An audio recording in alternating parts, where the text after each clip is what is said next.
Каналыма қош келдіңіздер. Бүгін бетті жылтырататын, тегістейтін, нәрлендіретін, жұмсартатын керемет маска жасап көрсетемін. Бұл маска сіздерге ұнайтынына сенімдімін. Ендеше жасайық. Бізге қажетті дүниелер: бөдененің жұмыртқасы, кішкене банан, бал және де майсана майы.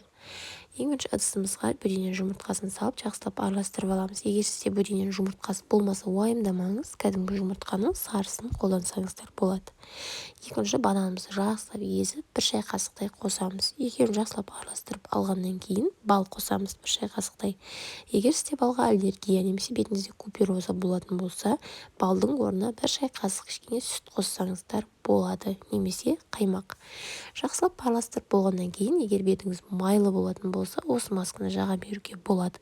Ал құрғақ, аралас болатын болса, 5-6 тамшы майсана касторовый масланы қосамыз.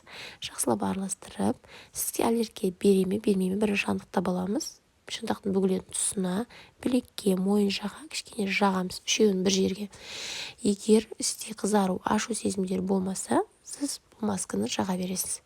Тазартылған бетімізге жағып, 15-20 минут ұстап, сосын жылы сумен жуып тастаймыз. Түнгі уақытта жасауға кеңес етемін. Аптада 1-2 рет курспен 1 ай. Міндетті түрде жасап көріңіздер.